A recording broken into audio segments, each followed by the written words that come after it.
नमस्कार दोस्तों, स्वागत है आप सभी का व्यापार लर्निंग हब में। आज इस ट्यूटोरियल वीडियो में हम आपको बताएंगे कि व्यापार ऐप में आप स्टॉक इन्वेंट्री यानी कि आइटम्स या अपने प्रोडक्ट्स कैसे ऐड कर सकते हैं। तो चलिए शुरू करते हैं।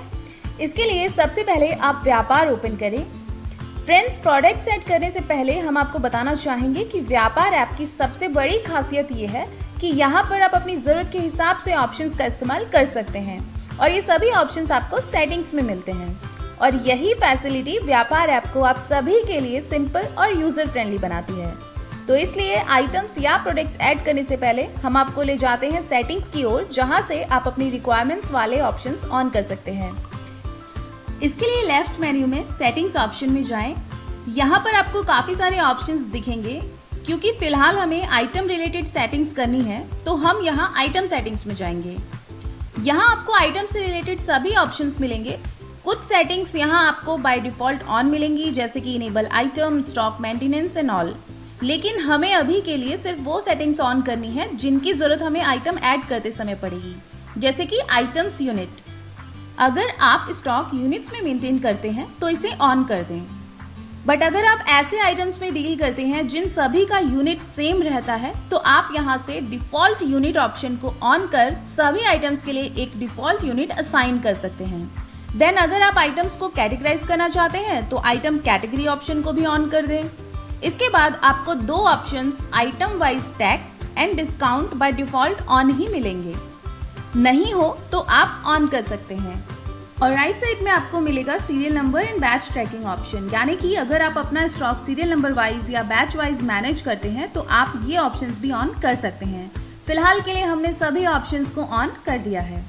तो चलिए हम देखते हैं कि आइटम को ऐड कैसे करना है।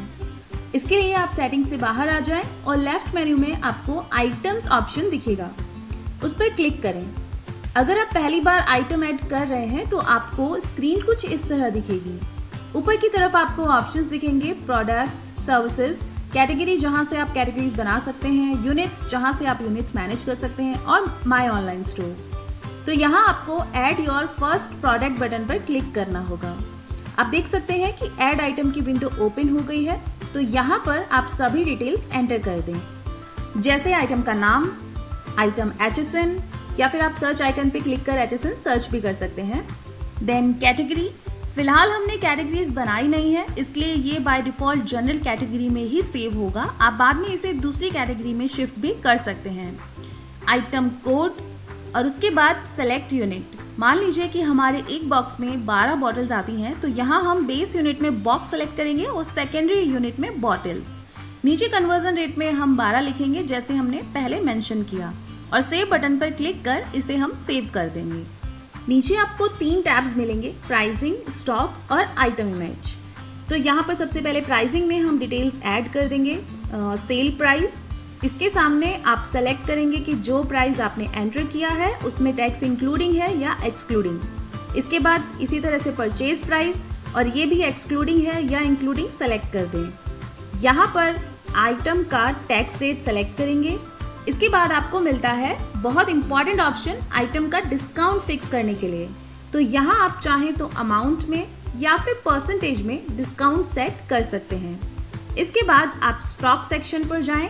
यहाँ अब आपको सेलेक्ट करना होगा कि इस आइटम को आप बैच डिटेल्स के साथ ऐड करना चाहते हैं या सीरियल नंबर के साथ। अगर आपने बैच सेलेक्ट किया और हम डिटेल्स ऐड करने जाएं तो स्क्रीन इस तरह दिखेगी, जहाँ आप अपनी सभी डिटेल्स एंटर कर सकते हैं। MRP, batch number, model, manufacturing date, expiry date and quantity, और उसे सेव कर सकते हैं। उसी जगह अगर आपने सीरियल नंबर सिलेक्ट किया तो आपको स्क्रीन इस तरह से दिखेगी, जहां आप सीरियल नंबर्स ऐड कर उसे सेव कर सकते हैं और आपकी ओपनिंग क्वांटिटी ऑटोमेटिकली अपडेट हो जाएगी। यहाँ ऐड प्राइस का इस्तेमाल ओपनिंग क्वांटिटी के लिए होता है, यानी कि ये जो स्टॉक आपने एज ओपनिंग बैलेंस ऐड किया है इसकी पर यूनिट प्राइस कितनी है। इसके बाद आप ओपनिंग बैलेंस किस डेट को शो करना चाहते हैं वो सेलेक्ट करेंगे और फिर आपको मिलेगा मिनिमम स्टॉक टू मेंटेन का ऑप्शन। ये बहुत ही जरूरी फीचर भी है क्योंकि इसी के बेसिस पे आपको लो स्टॉक का अलर्ट विंडो या रिपोर्ट्स मिलते हैं। तो आप अपने हिसाब से यहाँ क्वांटिटी काउंट एंटर करेंगे कि अगर आपका ये आइटम इस मिनिमम क्वांटिटी पे पहुंच जाए या इससे कम हो जाए तो ये आइटम लो स्टॉक में शो होने लगेगा। नेक्स्ट है लोकेशन, जिसे आप अपनी जरूरत के हिसाब से ही यूज करते हैं। मान लीजिए कि आप अपने प्रोडक्ट्स एक सिस्टमेटिक तरीके से रखते हैं, तो उस केस में कौन सा प्रोडक्ट कौन सी रेक में है, कौन से बॉक्स में है, ये आप यहाँ मेंशन कर सकते हैं, जो आइटम्स ढूंढने में आपकी काफी मदद करता है। जैसे कि फार्मेसी बिजनेसेस या स्पेयर पार्ट बिजनेसेस में इसकी सबसे ज्यादा जरूरत पड़ती है। और इसके बाद आप आइटम इमेज सेक्शन पर जाएं, जहां आप आइटम से रिलेटेड मैक्सिमम 5 इमेजेस ऐड कर सकते हैं, जो आपको ऑनलाइन स्टोर बनाने में भी काफी मदद करती हैं।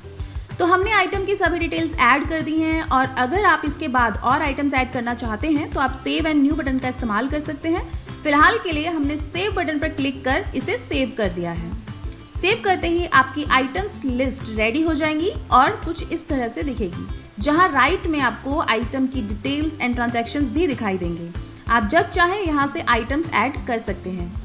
इसके अलावा अगर आपके पास आइटम्स की list with all the details already ready है, फॉर एग्जाम्पल एक्सेल में, तो फिर आप बल्क में एक साथ आइटम्स को इंपोर्ट भी कर सकते हैं। उसके लिए आप लेफ्ट मेन्यू में यूटिलिटी सेक्शन में जाएं, यहाँ पर आपको इंपोर्ट आइटम का ऑप्शन मिलेगा, उस पर क्लिक करें। अब यहाँ पर डाउनलोड बटन पर क्लिक कर आप सैंपल फॉर्मेट इस तरह से डाउनलोड कर सेव कर देंगे। अब उस फॉर्मेट को ओपन कर आप आइटम्स की सभी डिटेल्स कुछ इस तरह से फिल कर उसे सेव कर लेंगे। इसके बाद फिर से व्यापार ओपन करें और अब click here to browse option का इस्तेमाल कर हम सेव फाइल को सेलेक्ट करेंगे और उसे इस तरह से इंपोर्ट कर देंगे। तो आप देख सकते हैं कि आपके सभी आइटम्स इंपोर्ट हो गए हैं और आप बिलिंग करने के लिए इन आइटम्स को यूज कर सकते हैं। हमें आशा है कि आपको ये वीडियो पसंद आया होगा, तो वीडियो को लाइक करें और अपने व्यापारी दोस्तों के साथ इसे शेयर भी करें। अधिक जानकारी के लिए हमें संपर्क करने की डिटेल्स स्क्रीन पर मौजूद है। ऐसे ही